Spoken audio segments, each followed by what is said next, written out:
యేసు ప్రభువుని సొంత రక్షకుడిగా అంగీకరించిన తర్వాత ద డెడ్ స్పిరిట్ అంటే చనిపోయిన ఈ ఆత్మ వెలిగింపబడుతుంది. వెలిగింపబడిన తర్వాత, నీ ఆత్మ వెలిగింపబడిన తర్వాత నీకు నీ ఆత్మ సంబంధమైన విషయాల మీద అవగాహన కలుగుతుంది. You will be touch with the spirit world. ఆత్మ సంబంధమైన లోకములోనికి నువ్వు ప్రవేశిస్తావు. నేను రక్షణ పొందిన క్రొత్తలో ఎంబీపీ మూడులైట్ల జంక్షన్ లో ఒక అపార్ట్మెంట్ ఉండేది. అపార్ట్మెంట్ లో అది ఒక హిందూస్ అపార్ట్మెంట్. ఆ ఫ్లాట్ లో మేము అద్దెకు దిగాం. అంతకు ముందు అక్కడ పూజలు పునస్కారాలు చాలా జరిగినాయి. ఆబ్వియస్ గా జరుగుతాయి. నేను దిగిన తర్వాత మార్నింగ్ లేసి ప్రేయర్ స్టార్ట్ చేయగానే గజ్జలు జగ జగ జగ జగ జగ వెళ్ళిపోతుండే. గజ్జల సౌండ్ లిటరల్ గా నేను నిన్నదే చెప్తున్నాను మీకు. ఇదేదో స్టోరీలుగా. రక్షణ పొందుకున్న క్రొత్తది. ఇలాంటి ఆత్మ సంబంధమైన విషయాలు, దురాత్మ శక్తుల గురించి, దురాత్మల గురించి, అపవిత్రాత్మల గురించి ఎటువంటి అనుభవం లేని క్రొత్తగా వచ్చిన విశ్వాసిగా నా జీవితాన్ని కొనసాగించుకున్నప్పుడు మార్నింగ్ లేచి ప్రేయర్ చేయటం స్టార్ట్ చేయగానే జగ జగ జగ జగ వెళ్ళిపోతుండేది ఒక సౌండ్. కంగారు పడిపోయేవాడిని, ప్రార్థన ఆపేసేవాడిని. బట్ హోలీ స్పిరిట్, పరిశుద్ధాత్మ దేవుడు నా దగ్గర ఉండి, నాలో ఉండి, భయపడద్దు, నువ్వు ప్రార్థన చెయ్య. సో రక్షణ అనుభవంలోకి వచ్చిన తర్వాత, నీ ఆత్మ వెలిగింపబడిన తర్వాత ఆత్మ సంబంధమైన అనుభవాలు నీ కలిగితే కలగాలి. That is the right thing should happen in the believers in the spiritual life. ఆత్మీయ జీవితంలో ఇలాంటివి అనుభవాలు ఉండాలి, ఉంటాయి. అది వాక్యం చెప్తున్న మాట. హల్లెలూయా. తర్వాత ఆ గజ్జల సౌండ్ నేను మళ్ళీ వినలా. ఎప్పుడన్నా గుర్తుపెట్టుకోండి, నువ్వు ఆత్మ సంబంధమైన వ్యక్తిగా మారిన తర్వాత ఆత్మలు మాట్లాడడం మొదలు పెడతాయి. నువ్వు ఎక్కడున్నా సరే, నువ్వు ఏ ప్రాంతానికి వెళ్తున్నా సరే మాట్లాడటం మొదలు పెడతాయి. It is a sign that your spirit was lighten up. ఇదొక చిహ్నము. నీ ఆత్మ వెలిగింపబడిన తర్వాత ఆత్మ సంబంధమైన అనుభవాలు, ఈ అపవిత్ర ఆత్మలు మాట్లాడటం మొదలు పెడతాయి. యేసు ప్రభు వెళ్తున్నప్పుడు వాళ్ళెవరితోని యేసు ప్రభు మాట్లాడడానికి ఏం సిద్ధపడినట్టుగా వాక్యంలో లేదు. బట్ ఆయన వెళ్తుంటేనే అప్పుడే మమ్మల్ని నశింపు చేయడానికి వచ్చావా అని అవి యేసు ప్రభుతో మాట్లాడ్డాం. పౌలు ఒక ప్రాంతంలో పరిచర్య నిమిత్తం వెళ్ళినప్పుడు ఒక సోది చెప్పే అమ్మాయి ఓపెన్ అయిపోతుంటది. ఆ సోది చెప్పే అమ్మాయిలో ఉన్న దురాత్మ ఏం చెప్తుంది? మాట్లాడుతూ ఉంటది. సర్వోన్నతుని గూర్చి చెప్పడానికి వచ్చిన వాళ్ళలో ఎందుకు అలా జరగాలి?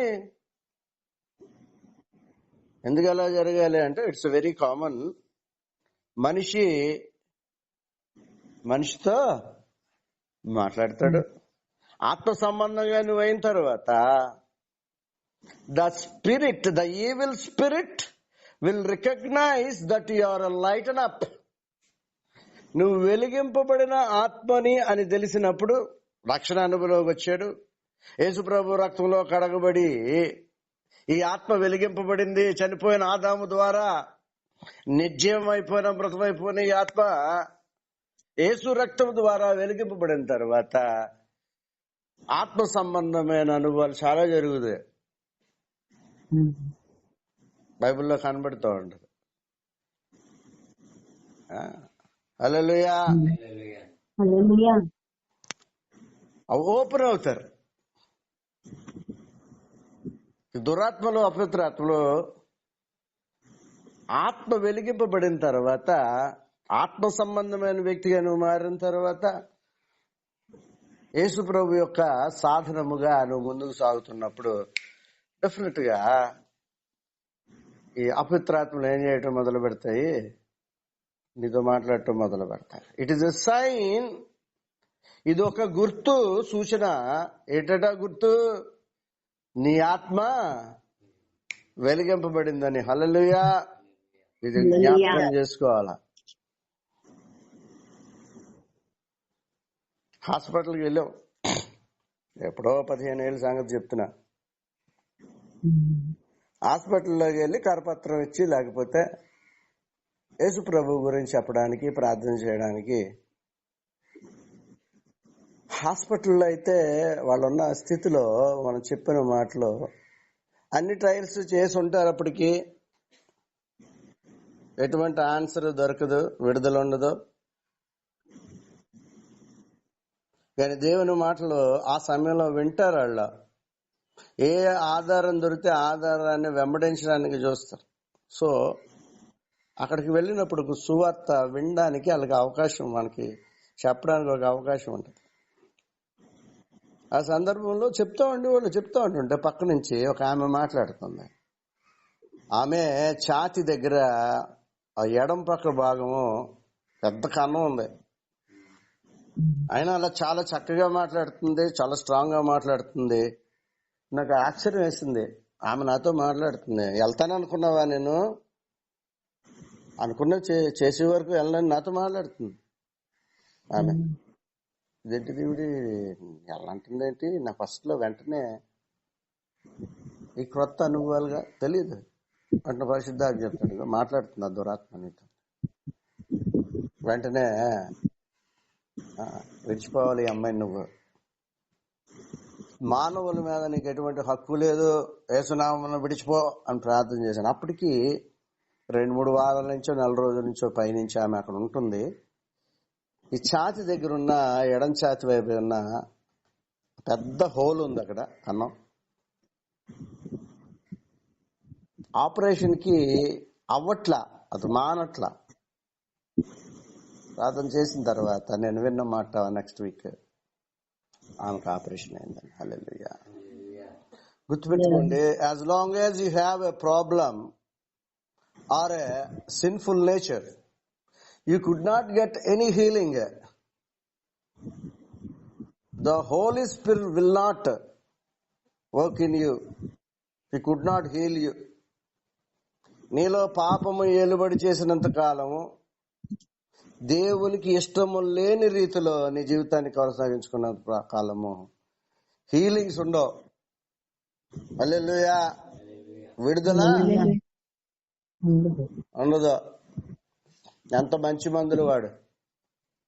అర్థమవుతుందని చెప్పేది. If you correct your self, నువ్వు సరి చేసుకున్నప్పుడు కనికరింపబడతావు. విడుదల రావటం మొదలు పెడుతుంది, మందు పనిచేయటం మొదలు పెడుతుంది.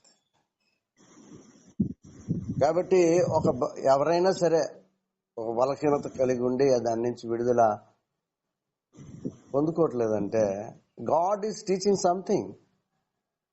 దేవుడు మనకేదో నేర్పుతున్నాడు, పని చేసుకోవడానికి. ఒక టెస్ట్ కాదు ఇది, ఇట్ ఈస్ ఎ పనిష్మెంట్. ఆయన శిక్ష విధించినప్పుడు, హల్లెలూయా.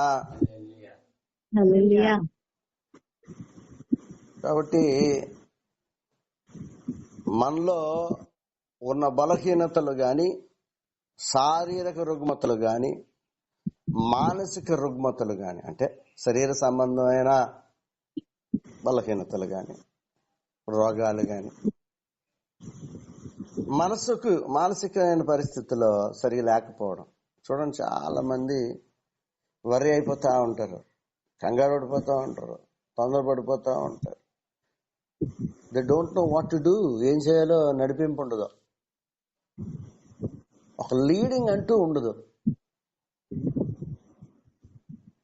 కారణం ఏంటంటే they don't have intimacy with the Holy Spirit. పరిశుద్ధాత్మతో అన్యోన్య సహవాసం వాళ్ళకి ఉండనే ఉండదు. హల్లెలూయా. గుర్తుపెట్టుకోండి, ఒక వ్యక్తిలో ఆత్మీయ ఎదుగుదల లేదు అని అంటే, ఆర్థికమైన ఆశీర్వాదం లేదు అంటే, ఎక్కడో పొరపాటు జరుగుతుంది. 10 ఏళ్ళు అయిపోయింది, 12 ఏళ్ళు అయిపోయింది, 15 ఏళ్ళు అయిపోయింది కొత్త జీవితాన్ని ప్రారంభించి, కానీ ఏం లేదు, అభివృద్ధి.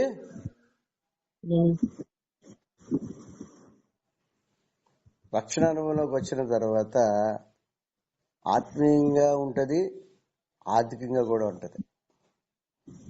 ఏ భక్తుడినన్నా చూడండి, సమృద్ధి కలిగి ఉంటారు.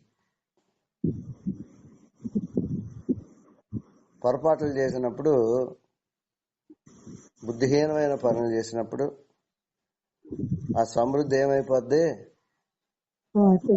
పోతుంది. తప్పు చేసాం,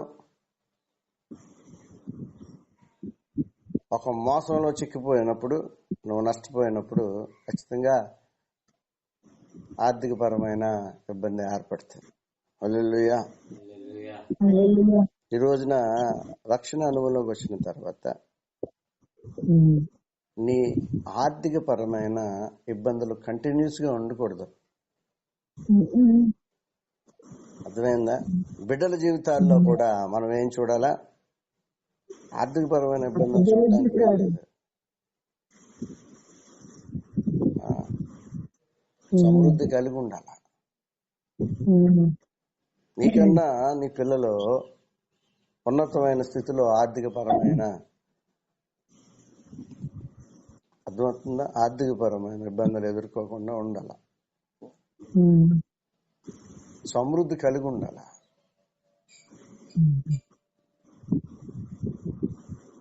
ఇది లేకపోతుండే పిల్లల్లో ఆర్థికంగా స్ట్రగుల్ అవుతున్నారు అంటే ఎక్కడో లోపము ఉంది. హల్లెలూయా.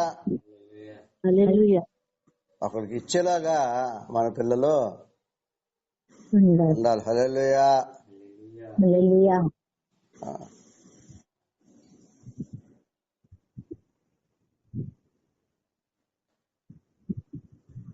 10,000 15,000 పెట్టి ఒక పని మనిషిని పెట్టుకునే స్టాండర్డ్ లో ఉన్నారంటే ఆర్థిక పరమైన ఇబ్బందులు ఉన్నట్ట.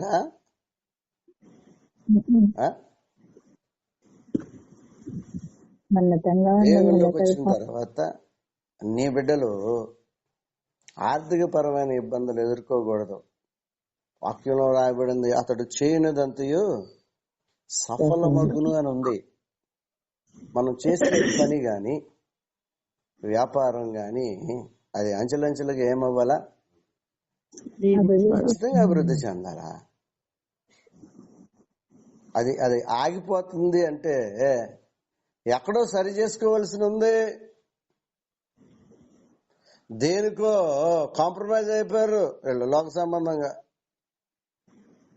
Something wrong in their spiritual life. వాళ్ళ ఆత్మీయ జీవితంలో ఏదో దేవునికి ఇష్టం లేని విధంగా వాళ్ళు ముందుకి సాగుతున్నారు. కాబట్టి విడుదల లేనే లేదు. హల్లెలూయా. పల్లపేటలోకి అమ్మాయి ఉంది. చాలా మంది నాకు బాగా ఇష్టమైన వాళ్ళు ఆర్థిక పరమైన ఇబ్బందులు చాలా ఎదుర్కొంటున్నారు. ఆత్మీయ జీవితంలోకి వచ్చాక ఆర్థిక పరమైన ఇబ్బందులను ఎదుర్కోవడానికి వీళ్ళే తప్పు చేసి ఏదన్నా చేస్తే తప్ప నీకు ఆర్థికపరమైన ఇబ్బంది ఏర్పడదు. నీకు ఏర్పడుతుంది అంటే ఆర్థిక పరంగా నిన్ను దేవుడు నొక్కిపెట్టి ఉంచడు.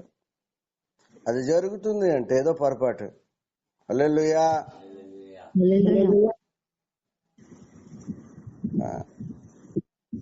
షేర్లు, ఈ షేర్ మార్కెట్ లో ఏం చేశాడు? లక్షల కొలది ఏం చేశాడు? జీతం బాగా వస్తుంది, ₹1,00,000 పైన తీసుకొచ్చి పెట్టేశాడు. అంతే, కొన్ని లక్షల రూపాయలు అప్లై పడు. హల్లెలూయా. ఆర్థిక పరమైన ఇబ్బందులు నాకు తెలిసిన కొంత బిడ్డలు వాళ్ళ వ్యాపారాల్లో అభివృద్ధి లేదు, వాడి కుటుంబాల్లో పిల్లల జీవితాల్లో అభివృద్ధి కనబడతలేదు, ఆర్థిక పరమైన ఇబ్బందులు కొట్టుకుంటున్నారు. ఇంకా 10 ఏళ్ళు అయిపోయింది, 15 ఏళ్ళు అయిపోయింది, ఇంకా విడుదల లేకుండా ఉండడం గల కారణం ఏంటంటే 4 రోజులు పోతే నా అప్పులన్నీ తీరిపోతాయి, నాకు పర్లేదు, నా ఇన్కమ్ బాగుంది, నెల వచ్చేటప్పుడు 50,000 సంపాదించుకుంటున్నాను, సమృద్ధి కలిగి ఉంటున్నానని చెప్పుకునే విధంగా వాళ్ళ స్థితి ఉండట్లా. ఇంకా సరైన 10 ఏళ్ళు అయిపోయింది, 15 ఏళ్ళు అయిపోయినా సరైనది ఏం దొరకలేదు. సరైన సంపాదనతో కూడిన పరిస్థితి, ఆర్థిక పరంగా నేను బాగుంటాను అని చెప్పుకోవడానికి లేదు వాళ్ళకి. కారణం ఏంటంటే సంథింగ్ రాంగ్. నీ బిడ్డల విషయాల్లో ఆర్థిక పరమైన ఇబ్బందులు ఏర్పడుతున్నప్పుడు దానికి 100% నువ్వే కారణం అవుతావు. గుర్తుపెట్టుకుండే, మనం చేసే ప్రతి పని దేవునికి ఇష్టమైనప్పుడు నీ బిడ్డల్లో ఉన్న పరిస్థితులను మార్చుకుంటూ వెళ్తాడు. ప్రాముఖ్యంగా ఆర్థిక పరమైన ఇబ్బంది ఇవ్వడం. హల్లెలూయా. చేసినా కష్టపడినా తగిన ఫలితం దొరకలేదనుకో, సంపాదన ఉన్నతంగా అవటానికి ఉన్న మార్గాలన్నీ మూసిపోతున్నాయంటే దాని అర్థం ఏంటంటే పొరపాటు నీ వలన జరుగుతుందని. హల్లెలూయా. గుర్తుపెట్టుకోండి ఈ విషయం. ప్రార్థన చేసుకున్నప్పుడు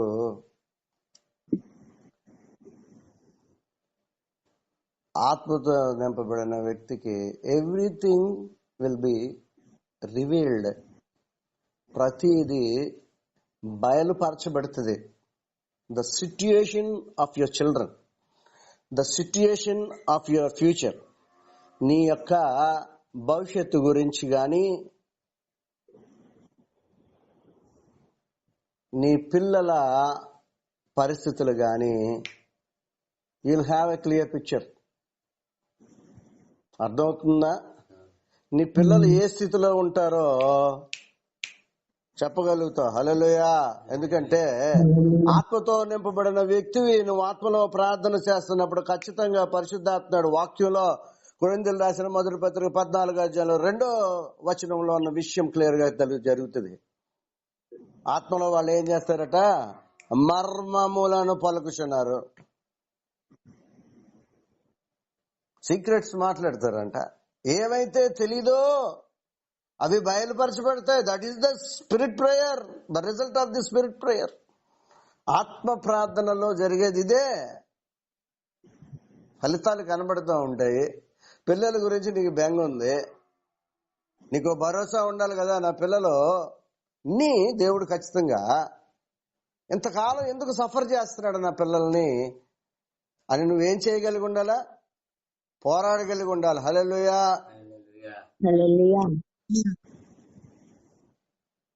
I know the picture of my children. ఎందుకంటే ఆయన బయలుపరిచే దేవుడు, తెలియజేసే దేవుడు. విజన్, దేవోక్తి లేని ఎడల మనుషులు కట్టులేక తిరుగుతారని ఉంది.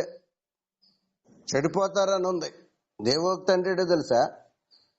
ఆత్మ వెలిగింపబడిన తర్వాత నీ ఆత్మీయ జీవితంలో భవిష్యత్తులో నువ్వు ఏమై ఉంటావో నీకు తెలియజేయబడుతుంది. నువ్వు ఏ స్థితిలో నిలబడతావో కూడా తెలియజేయబడుతుంది. హల్లెలూయా. ఒకవేళ నువ్వు కొత్తగా దేవునిలోకి వచ్చి ఉంటే it will be revealed by the profits.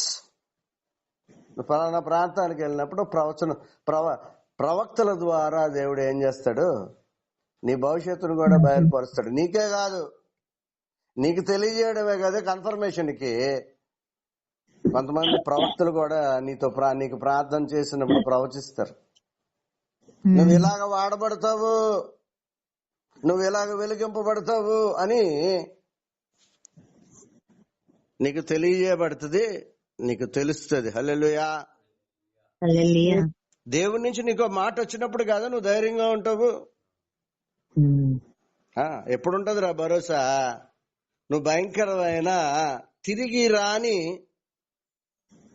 ఉచ్చులో పడిపోయావు. ఈ తిరిగి రాని ఉచ్చులో పడిపోయిన వాళ్ళు 99% ఏమైపోతారు? 90% తిరిగి రారు. అది పరిస్థితి. కానీ దేవోక్తి, దేవుడి దర్శనం ద్వారా, వాక్యం ద్వారా మాట్లాడతాడు. నిన్ను విడిపించి గొప్ప అంటే ఫ్యూచర్ లో ఏమవుతుంది అనమాట? దేవుని నామం మహిమపరచబడుతుంది అనే ఒక హోప్ నీకు ఉంటది. When you have a vision and a word from the lord, దేవుని దగ్గర నుంచి నీకు మాట ఇవ్వబడినప్పుడు, ప్రేమ ప్రత్యేకముగా నీ కొరకు ఏర్పాటు చేయబడిన ఆ మాట నీకు ఇవ్వబడినప్పుడు నువ్వు ధైర్యంగా ఉంటావు. హల్లెలూయా. కాబట్టి నీ భవిష్యత్తులో నువ్వేమై ఉంటావో నీకు తెలియాలా? హల్లెలూయా. దేవుడు ఏ విధమైన స్థితిలో పెడుతున్నాడో నీకు తెలియాలి. అప్పుడు కదా నువ్వు హ్యాపీగా పడుకుంటావు. పేతురులాగా. పేతురు గురించి దేవుడు ఒక ప్రవచనం చెప్పాడు. యేసయ్య, నీ ముసలి వయసులో నిన్ను బలవంతంగా వాళ్ళు, అప్పటికేం ముసలోడు కాదు యేసుప్రభు ఉన్న సమయంలో, హి వాజ్ ఎ యంగ్ మ్యాన్, ముసలోడు కాదు. అతనికి ఏమివ్వబడింది? నువ్వు ఇప్పుడు అప్పుడే చచ్చిపోయా, ముసలోడు పోయాక అప్పుడు నేను తీసేస్తారు, అప్పటి వరకు నువ్వు వాడబడతావని ఒక ప్రవచనం దేవుడు చెప్పాడు. అందుకే చెరసాల్లో పేతురు, దానికి ముందు యాకోబుని చంపేశారు. నెక్స్ట్ పేతురును కూడా ఏం చేయాలనుకున్నారు? చంపాలని ప్లాన్ చేసుకున్నారు. అది పేతురికి తెలుసు, అందరికీ తెలుసు. గాని వాక్యం సెలవిస్తుంది, హ్యాపీగా పడుకున్నాడంట. నలుగురేమో కాపలా కాస్తున్నారు జైల్లో, వాళ్ళ మధ్యన హ్యాపీగా చక్కగా పడుకున్నాడు, సుఖమైన నిద్ర కలిగి ఉన్నాడు. దేవదూత వచ్చి లేపిందని వాక్యంలో ఉంది. హల్లెలూయా. ఎవరు లేపుతారా? నిద్రపోతున్నాడు హాయిగా. నీ ఫ్యూచర్ గురించి నీకు ఒక దర్శనం ఉండుంటే నువ్వు హోప్ తో వెళ్తావు, నిరీక్షణతో వెళ్తావు. బ్లైండ్ గా వెళ్ళావు, గుడ్డిగా ఉండదు. ఆత్మీయ జీవితం అన్నది గుడ్డిగా ఉండదు, గురి కలిగి మనం ఉంటాం. పౌలు మాట్లాడుతున్నాడు, గురి యొద్దకే నేను హల్లెలూయా. నీకు గురి ఉంటది, నీ గురేటో నీకు తెలుస్తుంది. నీ ఆత్మీయ జీవితంలో నువ్వు ఎలా వాడబడతావో నీకు తెలుస్తుంది. It will be very clear.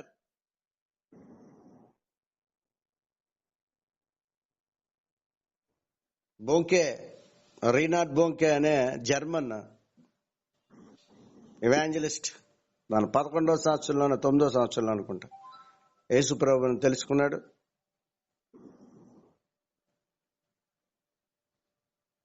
బలమైన సేవ, ఆఫ్రికా ఖండానికి సేవ చేయడానికి వెళ్ళాడు. చిన్నప్పటి నుంచి ఆఫ్రికాలో సేవ చేయడానికి పిలుపు అతనికి. అతను ప్రార్థన చేస్తుండగా ఆఫ్రికా ఖండము యేసు రక్తములో కడగబడటం దర్శనంలో చూశాడు అతను. ఏ దర్శనం అయితే చూశాడో ఆ దర్శనం ప్రకారము ఆఫ్రికాని షేక్ చేసి పాడేశాడు అంతే. దగ్గర దగ్గర 50 లక్షలో 5 కోట్ల మందిను దేవుళ్ళలోకి నడిపించిన రికార్డు ఉంది ఆయనకి. ఆయన పరిచర్య 100 మంది, చిన్న ఆడిటోరియంలో ఓపెన్ గ్రౌండ్ లో 100 మందితో పరిచర్య స్టార్ట్ చేశాడు. దేవుడు చెప్పాడట స్టేడియం తీసుకోమని. అక్కడికి వెళ్ళి స్టేడియం తీసుకుని మొదటి రోజు ప్రార్థన చేస్తుంటే గుడ్డివారి కళ్ళు, గుడ్డివాళ్ళు మొత్తం అంతా ఆ గ్రౌండ్ అంతా ప్యాక్ అయిపోయిందంట. హల్లెలూయా. ఒకే మీటింగ్ లో కొన్ని లక్షల మందితో మీటింగ్ చేశాడు ఆయన. ఒకే మీటింగ్ లో కొన్ని లక్షల మంది హాజరైన. ఎందుకు అవుతారండి కొన్ని లక్షల మంది? అనేకమైన అద్భుతాలు అక్కడ, విడుదలలో చనిపోయిన వాళ్ళు కూడా లేచిన అనుభవం ఉన్న పరిచర్య. దర్శనంలో చూశాడు ఆఫ్రికా కడగబడడం. నీకు ఎప్పుడు ధైర్యంగా ఉంటదంటే నీ పిల్లల ఎడలు గాని నీ భవిష్యత్తు గురించి గాని బెంగ లేకుండా ఎప్పుడు ఉంటావో తెలుసా? నీకు దర్శనం ఉన్నప్పుడు. రాబో దినముల్లో నిన్ను దేవుడు ఎలా ఉంచబోతున్నాడో, దేవుని బిడ్డ అయితే, దేవుని సేవకురాలు అయితే, సేవకుడు అయితే క్లియర్ గా చూపిస్తాడా. భయం ఉండదు. హల్లెలూయా. నీవు ఆత్మీయ జీవితంలో ఏ స్థితిలో ఉన్నావు, ఏ స్థితిలోకి దేవుడు నిన్ను తీసుకెళ్తాడు ఒక ధీమా ఉన్నప్పుడు, ఒక క్లారిటీ ఉన్నప్పుడు భయమే ఉండదు. కేసు పెట్టారండి, వీనో నువ్వు దాంట్లోంచి బయటకు వస్తామని వాగ్దానం ఇవ్వబడింది. హల్లెలూయా. దేవుడు మాట ఇచ్చాడు, నిన్ను విడిపిస్తాను. ప్రపంచమంతా ఏకమైపోయినా దేవుడు ఏం చేస్తాడు? మార్గాలు. హల్లెలూయా. కాబట్టి నీ పిల్లల భవిష్యత్తు, నీ యొక్క ఆత్మీయ జీవితంలో నిన్ను దేవుడు ఎలాగ నడిపించుకుంటున్నాడు, ఏ విధంగా నేను స్థిరపరచబోతున్నాడు అన్న దాని మీద ఒక మాట నీకు సెలవు ఇవ్వబడుతుంది. హల్లెలూయా. నీకే సెలవు ఇవ్వబడ్డం కాదు, ప్రవక్తలు, దైవజనులు తెలియజేస్తారు. హల్లెలూయా. నిన్ను దేవుడు ఏ విధంగా స్థిరపరచబోతున్నాడో క్లియర్ గా తెలియజేయబడుతుంది. That is spiritual life. అది ఆత్మీయ జీవితం అంటే. రేపు ఏమవుతుందో నీకు తెలియని స్థితి ఉండదు. రేపు ఏ విధంగా నువ్వు ఉంటావో నీకు తెలుస్తుంది. ఎలా తెలుస్తుంది అన్న సొంత మాటలా? The word says. పౌలు ఏమంటున్నాడో తెలుసా? ఏమన్నాడు? నా కొరకు జీవ కిరీటము అంచబడింది. ఎట్లా చెప్పాడు? He know his future. ఈ రోజు నా మాటలు వింటున్న నీవు, నీ భవిష్యత్తు ఏంటో నీకు తెలియాలా?